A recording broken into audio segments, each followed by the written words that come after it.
This may seem like a strange way to begin a video about model aircraft, but that in fact is Bill McAvina's house. He was our neighbor and got me started in flying. He was quite advanced at the time and could fly almost the whole pattern, which when you're 9 years old is a quite formidable thing.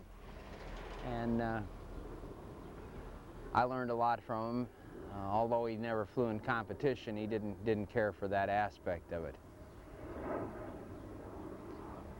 I started flying in competition in 1954. I flew barnstormers back then and modified barnstormers.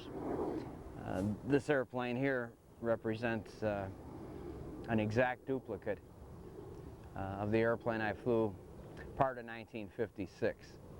Now this is a D-tube. There was an I-beam version of this build also. These airplanes were totally influenced by the Strathmore Club of Detroit, which was Art Pulaski and Jim Ebinger, Rod Ferris, Roland McDonald, Ray Marlowe, several other very good flyers. At 12 years old, I was pretty well knocked out by what they were doing. So I was fortunate enough to have help by some of those people, including Milton Booz, and I learned pretty much the way the airplanes were built. However, I hung on to the barnstormer because it was such a good wind airplane, and I built two of these as D-tubes, a Comet and this Vulcan. I was still, in some ways, I think, hanging on to the barnstormer. So as you can see here, this is the typical airplane of the time. We all had our own ideas and all had some variations, but they were all very related. This airplane still flies very well today. This particular airplane was built in 1985. Strictly, not as a competition airplane, but strictly just to establish square one, see how many gains, if any, we'd really made with the airplanes. In many ways, I feel as though the only gains have been in the powertrain, and this airplane's pretty much confirmed that.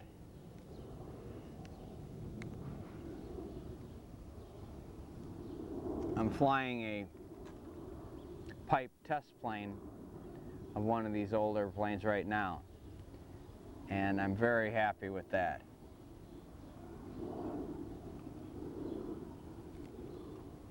This particular airplane weighs 40 ounces and has been powered by everything from a Fox 35 to most Schnurleys. Right now it has a Tiger 46 in it. It'll probably see a Webra within a year.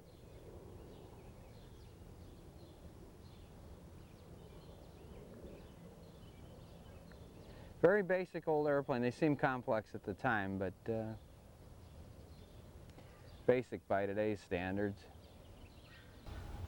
This represents another airplane from for me, for the 1956 period. It's basically, the paint scheme is a copy of Art Pulaski's Lunar, which is upstairs in pieces. That airplane impressed me, the paint job, although this is completely different, numerically a different airplane. It survives well today. It was built, I would say, about 1983. And this gives you an idea here in clarity, the detail of the paint schemes of that time. This airplane weighs 39 ounces and it's generally powered by an OS-32. Give you an idea of the detailing of some of the striping. And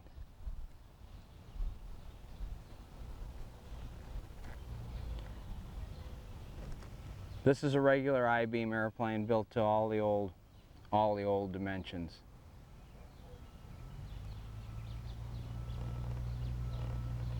Still flies quite well today.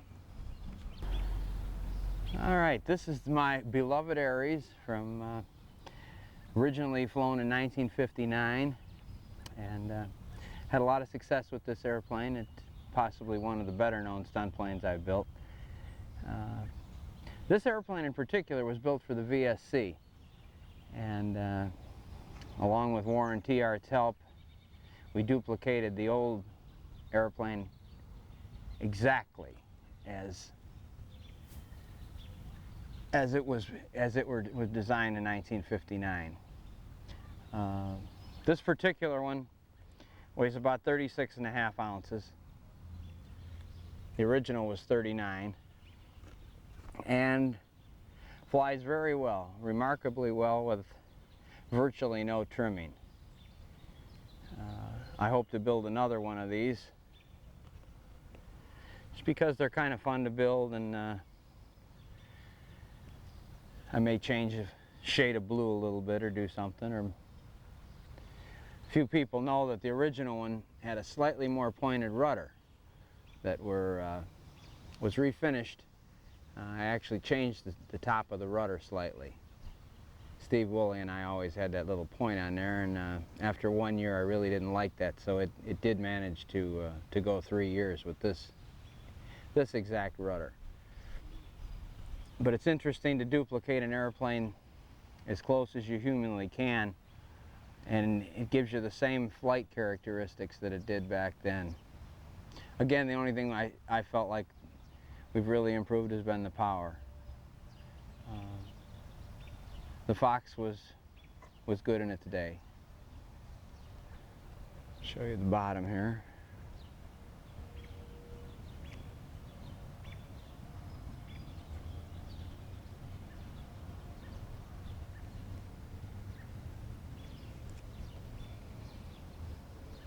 It's amazing that airplanes with tails this small can fly this way nowadays.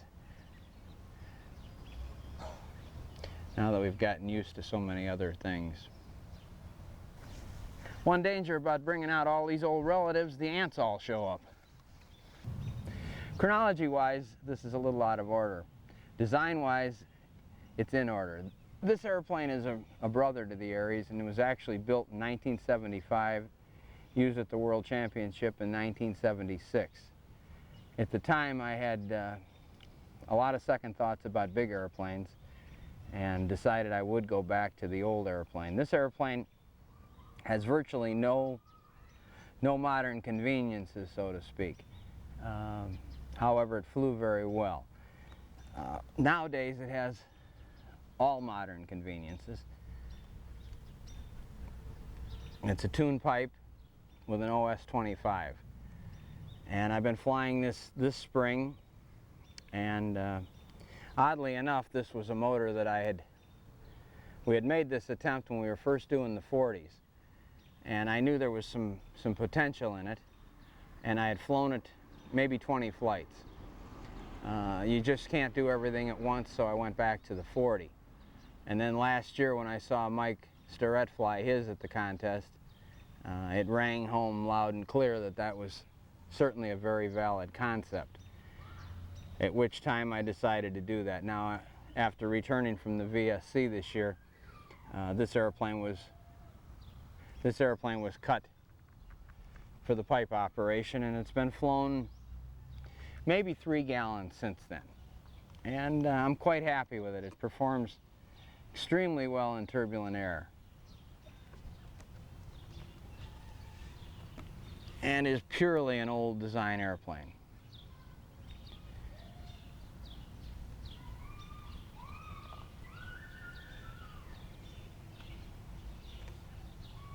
Still a good machine.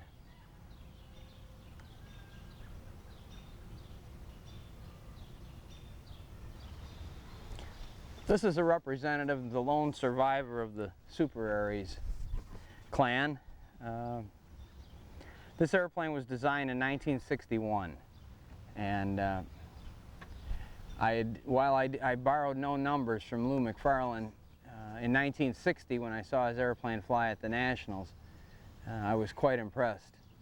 So I went home and essentially scaled up an Aries, which really didn't prove to be the ticket. I later changed the airfoil on that airplane, and it became the Super Aries. That airplane, which still lives in bones in the basement, flew quite well. This airplane was built at the same time the red Super Aries, which actually was blue refinished to red. These were built in 1962. Not flown until the Nationals of '63. I couldn't convince myself at the time that they flew as well as the Aries did. Over a period of time and the addition of a lot of nitro and prop work, I began to make these fly close to what I was looking for. This airplane features a much thicker wing. It's almost 2 3/8 at the root. This has a different rudder than the one that was used in competition. Numerically, the airplane's the same. Warren T-Art and I are doing a set of plans on this. If anybody's interested down the road here, it's virtually ready to be inked now. And it has, I would say, all modern dimensions. There's nothing on here that's really represents things from the 50s. Everything had changed to pretty much what we do nowadays. I would say maybe only the taper and the trailing edge would be the only thing that that we wouldn't see on every airplane, although still a valid concept. This particular airplane weighed 50 ounces. Still could be flown. This one has something unique. The look under every stone theory being in effect, this has a movable rudder, and it was something that I tried upon seeing Al Rabe's movable rudder. I don't think it really played any factor in the way this was flown, and its brother was never converted to this. These were used from 1962 through '68, through the beginning of '68. However, most of that time I was in the National Guard and flew only local contests. This represents the USA-1. A total of 4 were built, 3 with this exact configuration. This airplane was very successful for me, and it's quite a departure from what I had started with big airplanes. A much thinner wing, not quite as long a moments, and a very easy airplane to pull. Much easier to pull than the I consider somewhat underpowered Super Aries. These, the Tiger 40 and then a 46, seemed like ample power at the time. This particular airplane had a long run. It was flown from '72 off and on until '84, and it's still flyable. If we get, it's possible we'll see this in the air again. I've got the tank in it and stuff. We'll have to see what kind of weather we get. I flew it last year, and I really wasn't disappointed in the way it flew, only in the way it was powered.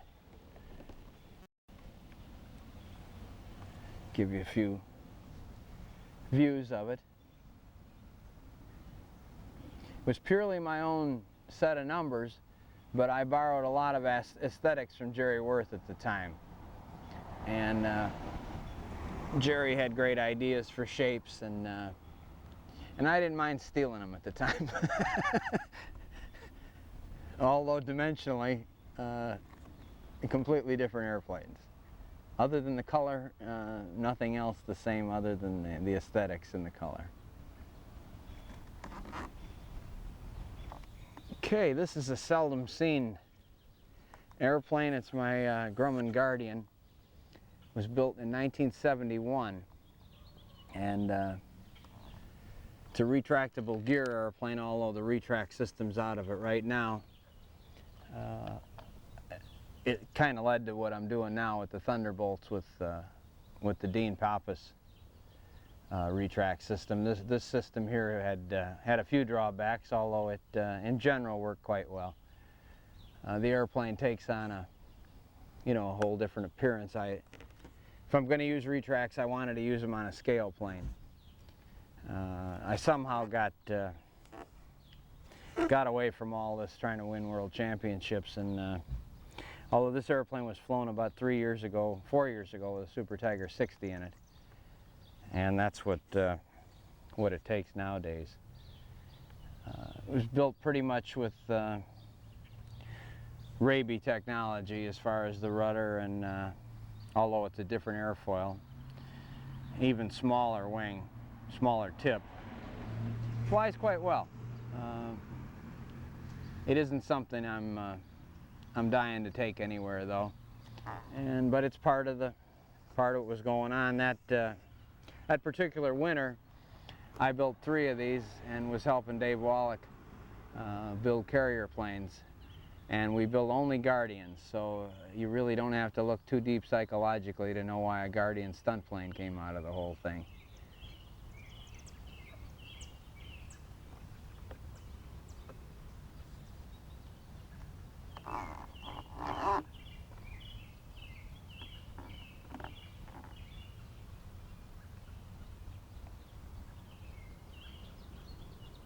Okay, I'd like to introduce you to the 76 Juno. This airplane also lasted quite a few years. In fact, it's still flyable. I flew it last fall. Super Tiger 46, although it's had several other things from FSRs and different power plants. This really doesn't follow too much of the lineage of the USA-1. It's a different airfoil, different set of numbers, quite extreme taper in the trailing edge. It was a fairly high aspect ratio for the time, not by today's standards, but for the time it was. Airplane still flies quite well. Has thick flaps, done mostly for rigidity. Very light, thick flaps. This airplane weighed about 51 ounces when it was new.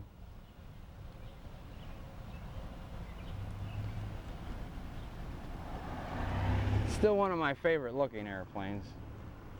Built 3 all together. I've got 2 here. I've got a turquoise one I'll show you. This one did serve most of the stunt wars.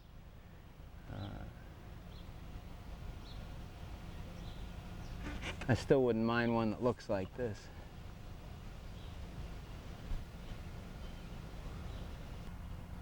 Hey, this is the brother of the dark Juno, being a Juno itself.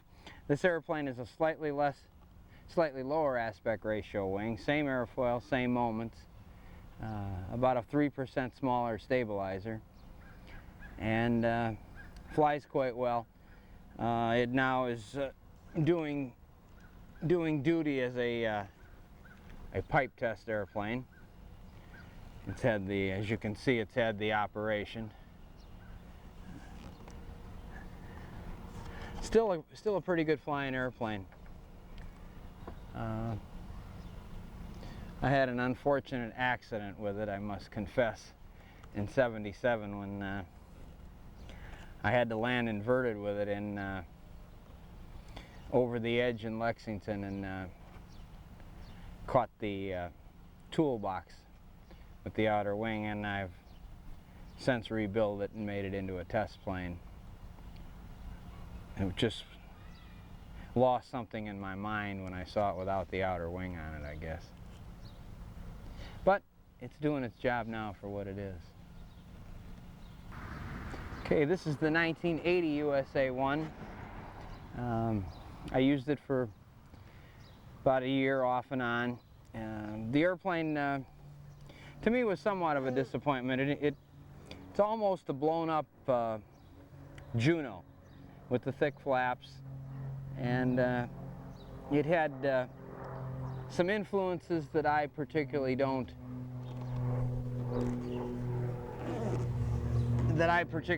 aspire to. I don't know whether it was the fact that Bob Hunt had won the world championship with a foam airplane, and weight didn't seem to matter to me anymore. But this was built, weighed 56 ounces, and has a much thicker wing. As you can see, it's 2 3/8. The airplane It still flies quite well. I just didn't have the same relationship that I did with the older USA ones. It had that, I never felt really comfortable with it. I used it in a couple meets. The single biggest thing different would be the wing. The stab's the same. And it's a high aspect ratio wing, thick wing. And consequently, because it was not one of my favorites, it's in real good shape. So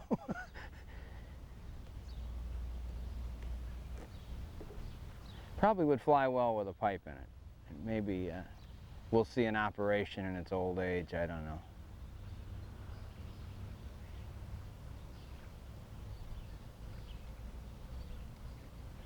The one interesting thing about this was when I had myself totally talked into this airplane after the year of 1980. In 1981 I was out in the spring and I flew this and the old one back to back, and it just shows you the old airplane won out, and it shows you how you can talk yourself into things. Stay with something that's wrong long enough and you start to think that that the airplane's okay. Really, the old airplane was used that year then. And that's about it for this guy. This airplane was built in 1982, and it's essentially nothing but a USA 1 that's made to look like an Olympic, I would say, with the twin tails. And the airplane never totally panned out. I think the spar might be a little weak in it. For various reasons, it never made the cut. What I did with it later, I guess we did this about 3 or 4 years ago, is Dean Pappas came down and we put the new retract system in here. And we've done all the testing for the Thunderbolts series with this airplane. And it's panned out real well as a test plane, but that's about as far as things go. I think it's just a little bit weak in some areas, and just not a usable first line airplane.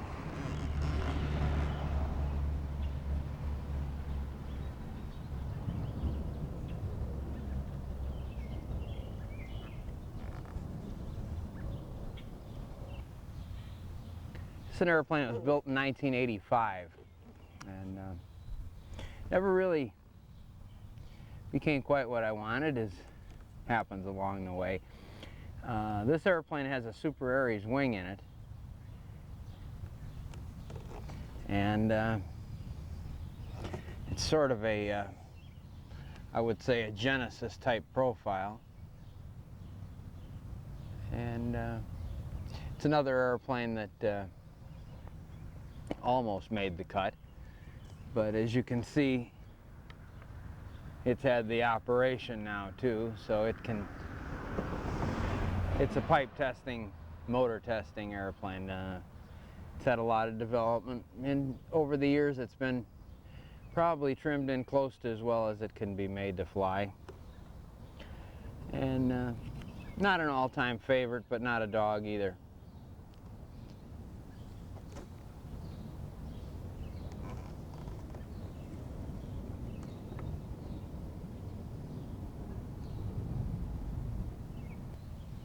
Okay, this is the original Junar.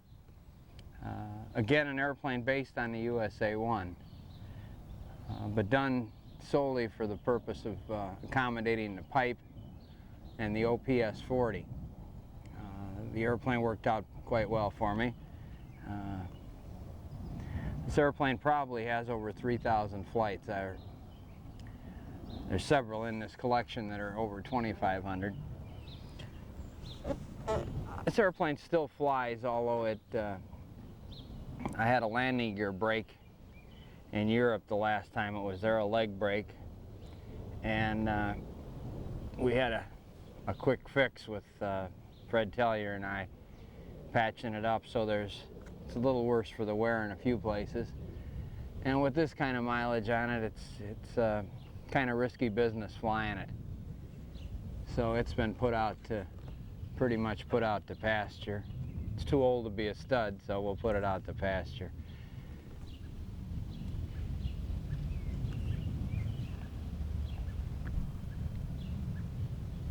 Pretty good old guy for his time.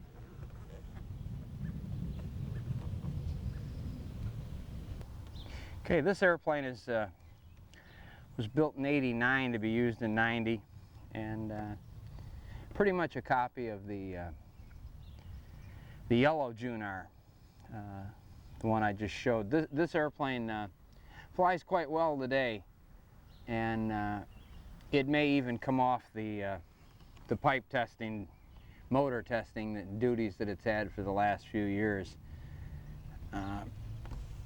It's flying quite well right now. I would have to say it's maybe third in line of everything I've got, and it still looks presentable. And the odd part is there's still the this has an exact USA 1 wing in it.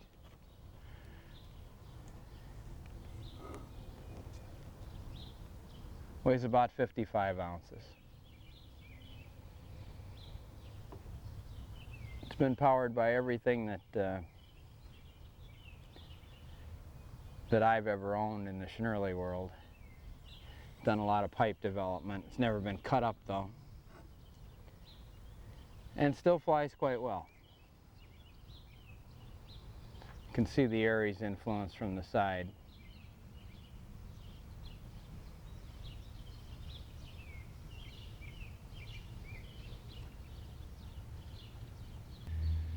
Okay, this is called a Junar, but really only in name.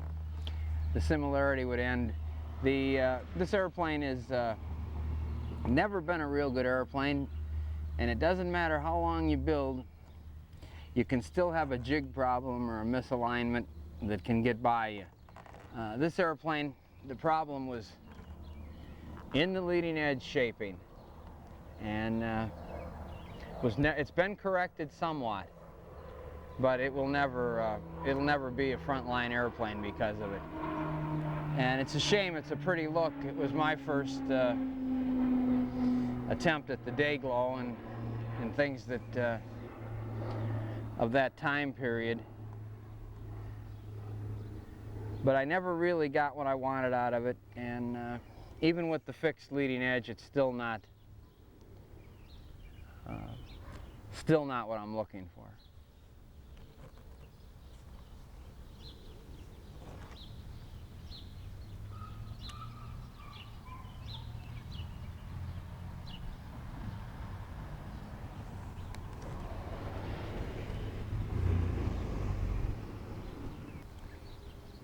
This is a Junar that came along, the most recent Junar, as a result of work I was doing with Mike Dietrich on redesigning the Cobra. Airfoil moments, those things. And I liked the Cobra so well that I decided to build an inline pipe version. I kept the Junar name, and this is a very good flying airplane. I like it real well, and it still might, this could pop up at any time for me as far as an airplane that I'd use.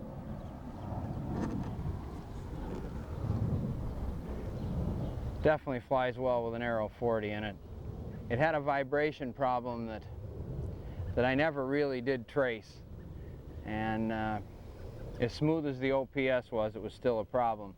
I was able to cure that with the Aero 40, so that made this a valid airplane. And like I say, I've flown it at some local contests, and this may reappear.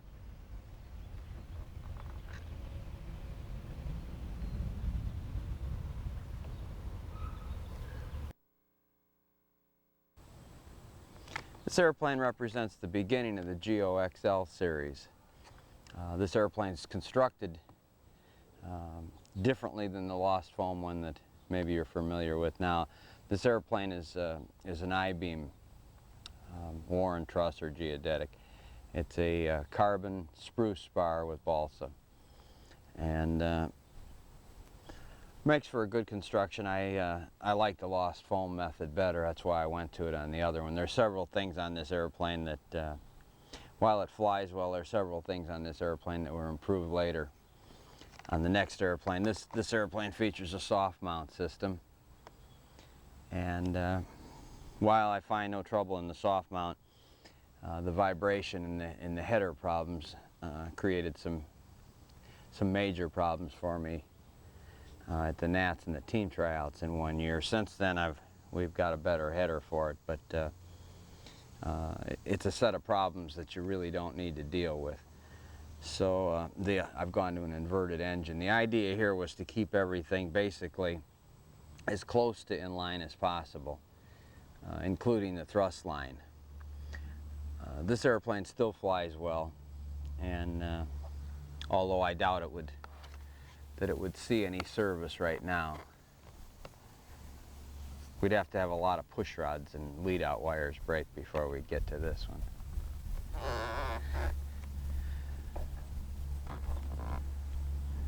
This still has an OPS in it, and as I've told everyone, I would put the Aero 51 or the soon-to-be Aero 60 that we're testing in it now. This airplane weighs about 55 ounces, and it is strictly a USA 1 wing, with the exception of a 3/4 inch radius leading edge. So from the leading edge back, we're dealing in exactly the same wing as the USA 1.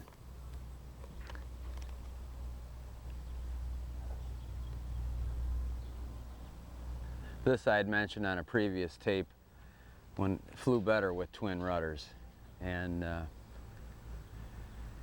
that hopefully I'll get to fool with this fall. This will get to fly some more with an Aero in it. But I felt that it had lost some with the single rudder.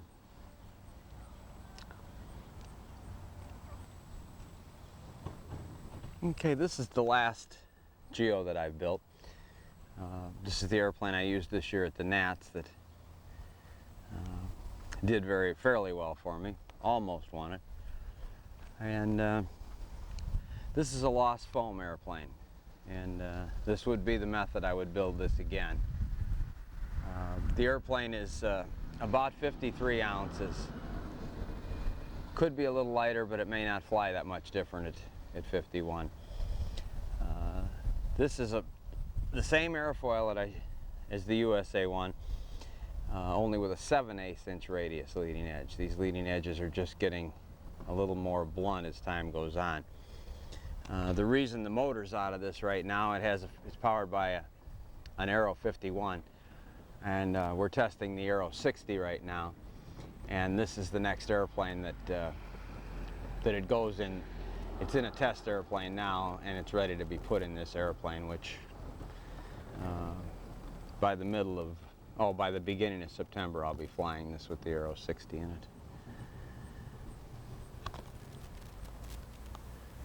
The only thing I want to do to this is I may go to slightly smaller flaps on this, just to stay close to 1-to-1 and get a little more turn. Design-wise, as I had mentioned, I haven't really thought of too many more things to do to this, other than the fact that I would say I've been very happy with the way the airplane's performed this summer. And I would really recommend this. It's a very easy airplane to fly, and it's an exceptionally easy airplane to trim. The only thing you don't want to do is build it at 60 ounces. The airplane's designed really to not go over 57 ounces. Even though we can power the weight, we can't always lift it, and this airplane was not designed to carry a lot of weight. Anything below 57 would be, or say 58, would be very good.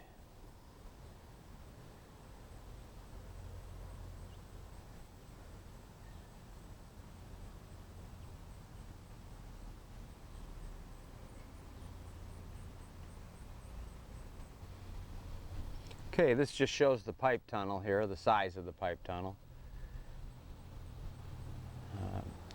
This tunnel's actually a little longer than I'm using now because the airplane was flown with an OS, and you need that 18.5-inch maximum length.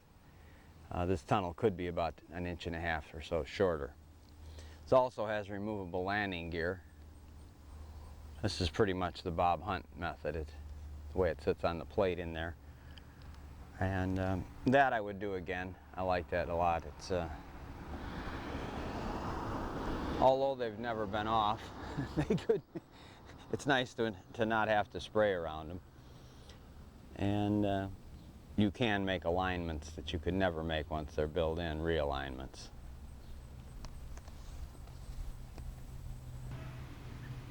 Okay, this is a P-47. It's the late model, N, as you can see by the rudder and the square wingtips. This features all molded fuselage. Has a carbon spar, carbon balsa spar, and this airplane weighs about 49.5 ounces. It's a 61-inch wingspan. Flies quite well. In fact, it's the airplane I'm flying currently. It stands a very good chance of being the Nats airplane if I don't get the retract gear of airplane done. It'll be this or the Geo XL. I have real good feelings about both of them, like them both very well. This airplane is different aerodynamics than I've ever used. It's pretty much a Randy Smith wing, airfoil wise. We had found we had some similarities in a lot of our ideas, and went ahead and built this wing, and it's panned out very well. I've been very happy with the airplane. I didn't really get enough time on it last year due to some fuel problems and having to rebuild some parts because of it. But this airplane could easily be the airplane I use this year at the Nats. It's powered by an Aero 50 or an Aero 40. I keep going back and forth with them.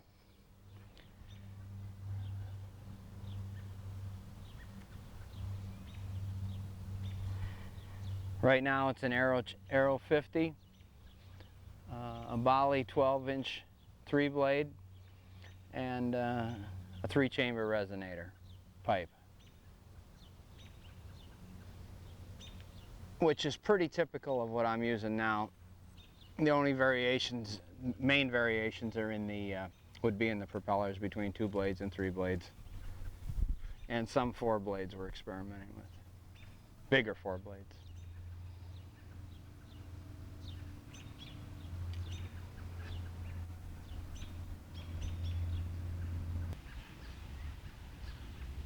Hey, this is a current P-47 Razorback, an older model.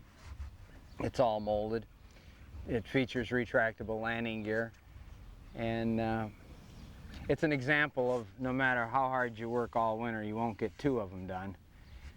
The woodwork's done on here, and it's got 2 coats of clear on it, and it will appear, it will be done next year at this time. So actually, hopefully in the fall, I'll finish this one. I'm going to bring its brother up, which is ready for final clear. And this airplane is a wing that Bob Hunt and I built, and pretty much the same aerodynamics as the P-47 used at the Nationals, only it's a D-tube.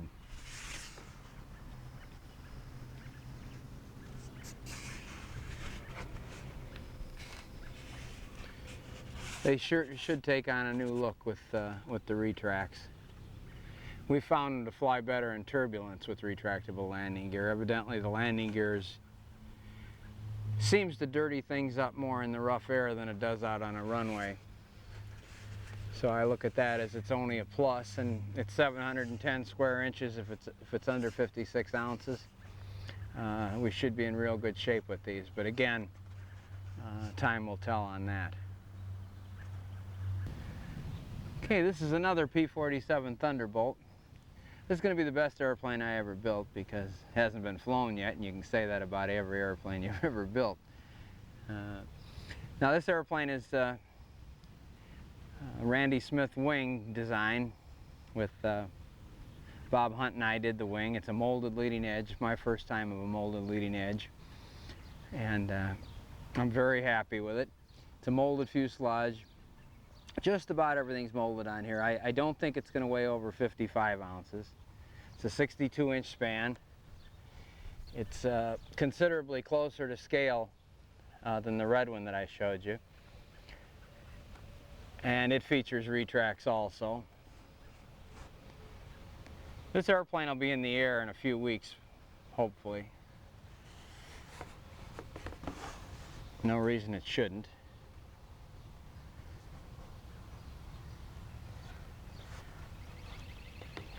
Tried to stay with the military look. I think I accomplished that.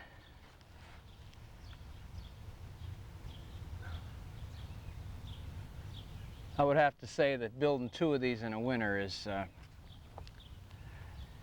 maybe if you lived in Siberia and had all the supplies there might be practical, but it's quite a task to take on 2 of these in a winter.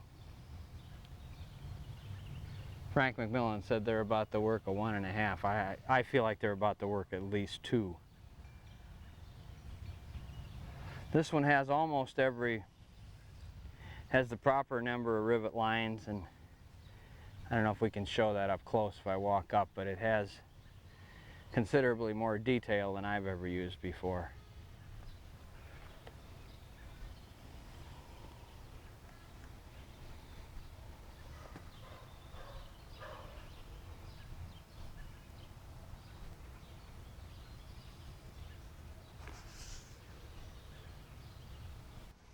When I think of Bill Werwidge models, I think of 5 distinct series of designs. The smaller models being the Aries type models, and then I think of perhaps the USA-1 as a whole series of airplanes.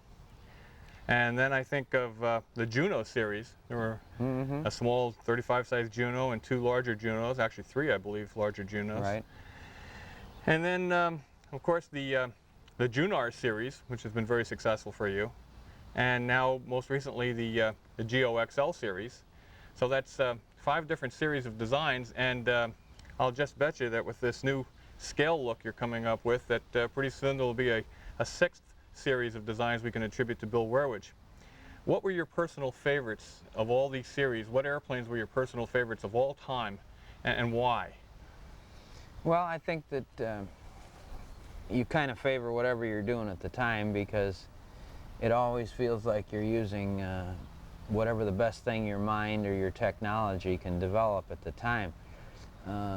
In the 50s, a great running Fox was more valuable than gold, and now, as we know, we wouldn't hit the proverbial in the butt with the Fox. So things have changed. And I think that naturally, if you're doing well with the airplane and winning with it, it holds a special place in your heart. I don't know. I would have to say that some of these have been very good to me. The Aries was really an airplane that seemingly had very good consistency winning-wise and flying-wise in the 50s and early 60s. I think the Super Aries was a little more of a, we were always fooling with motors, and while a lot of the numbers are pretty much what we use today, I wouldn't say that it was an overall kick to take it out and fly it in major contests that this was. This always felt like you could pretty much get on top of things and win. There I was always, I had the feeling more of I maybe needed a little different cylinder head all the time, or maybe there wasn't enough nitromethane in the world to compete with those, unlike now where we do have the power for the bigger airplanes. The USA-1 was designed, which I would have to say would be registers as well in my mind, in my memory, as the Aries does. was designed at the time for the power that was available, which was a little better than what we had with the Super Aries. And that airplane holds a very warm spot in my memory. I bet. The later ones, there's been a lot of research done in there and a lot of motor things. I think now I'm kind of getting around to where I really like the Geo XL, to a point where it could get that kind of feeling from me. The Junars were good. The yellow Junar was a pretty good old guy too. It was an excellent airplane. That airplane probably had in excess of 3,000 flights on it too. That may be the most. I said it's the only airplane I had that had more miles on it than Sputnik. So.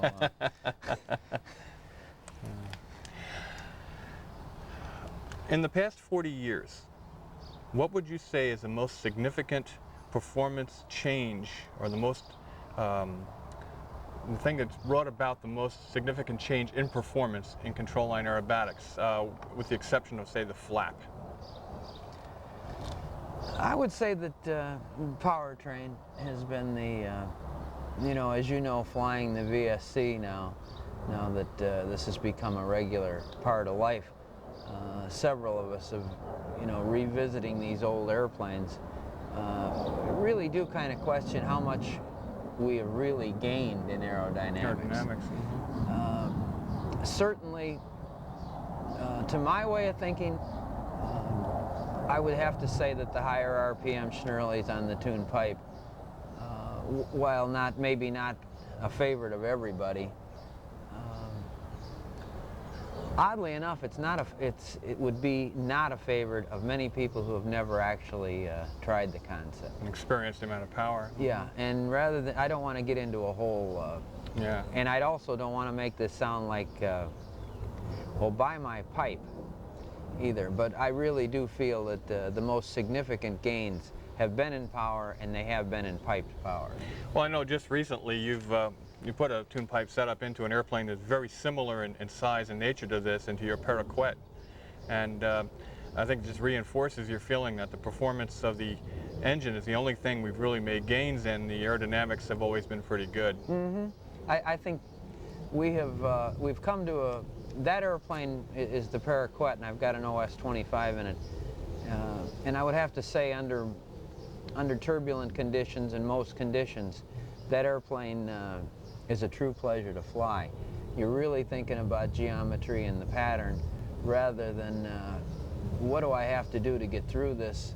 And I would say there's a combination of there's a thing about being able to run with the low pitch and the higher RPM and that kind of boost is it allows you to trim the airplane, as you know, in such a way that you can finite tune. You can't trim something that a Fox could only be trimmed so far, and a Y&O prop could only produce so much magic, and it was a great combination. But it really left us at a point where the airplanes were never trimmed to the degree they are now. A few people know that the Aries, as it grew older and I refinished it, I had a little slider thing in there, only it had to be soldered. It was, you know, you had to come home to make adjustments. But I was trying to finite tune then. But the motor really, you were pretty much limited to motor and head shape, and I did tinker quite a bit with the Foxes.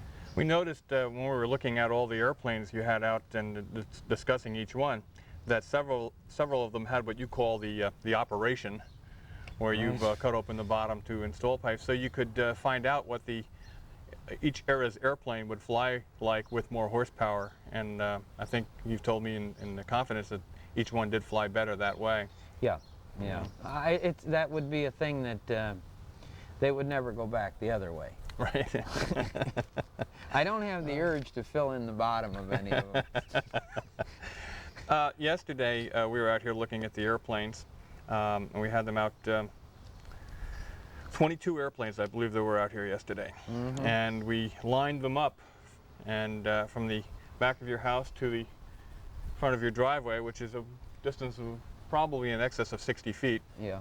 and there were 2 rows of airplanes, and this represents only actually maybe less than half of the total airplanes you've built over the years. I know that you've built several airplanes that you've given away and sold, and Right. and for one reason or another aren't around here right now. We did some quick estimating last night. I think we agreed that there was about 400 hours of work in the average model airplane. So the airplanes you had out here yesterday actually accounted for 8,000 hours of building time, Right. approximately. So if you had more than double that amount of airplanes in your life, you're talking about 16 to 20,000 hours of building time, and probably an equal amount of time at the field flying those airplanes, knowing you. More time at the field, probably. More time at the field. A lot of 2-hour building days and a lot of 8-hour flying days. Anyone would like to be your fuel salesman. But as we had those airplanes out here and lined up, and I was videotaping them, I noticed that you were walking up and down looking at them too, rather pensively. What were your thoughts looking at all these airplanes that were out of the museum, as we call it, for the first time all at one time? You were able to see all these years lined up, and you were walking up and down. I could tell you were thinking something. What were you thinking? I thought a lot of things. Those airplanes lead me from, you know, from being a young kid, and I said to myself, has this all been worth it? And the way I answered that to myself was, well, what would you rather be doing? And the answer to that was, I'd rather be out at the flying field now. So I think that pretty well tells whether or not there's any fire left in in getting this done or not. Well, I know that we've been out flying a little bit during this session, and you've worn me out, as you always do at the field. You haven't slowed down a bit at the field. We really appreciate this opportunity. I know it's been a bit difficult to get all the airplanes out of the attic and bring them down here and display them, but I'm sure everyone viewing appreciates this, as do I. And maybe in the future, maybe another 20 years from now, we can get the next 30 or 40 airplanes out and look at them. Well, I hope we don't have to wait 20 years to do this again. I hope we can do it sooner, and maybe some of these, when we have a little time, some of these designs, we can go into some of the, I wouldn't call it comedy, but some of the sad comedy of some of them, and more of the humorous things that have happened. More of the humorous things, and more of the what makes some of these tick. I think we've got a nice start on it here. And, when you look back at some of these designs, I'm sure that they recall a certain time in your life, each airplane, and maybe some of the happier things and some of the sadder things that were going on in your life. So probably each airplane can tell you a story. Oh yeah. You go through some of these, and I look at them, I think about, you know, Steve Woolley and people, and there's a lot of things in the past that I think people tend to glorify the past. Because it's already been lived, but I think really you have to just keep working at what's going on right now and move yourself forward. This is a nice place to visit, and I think a dangerous place to live. The past. Yeah. Well, so work on the new stuff too. That's my feeling about it. Well, thank you very much, Bill. All right, Bob. Been a pleasure.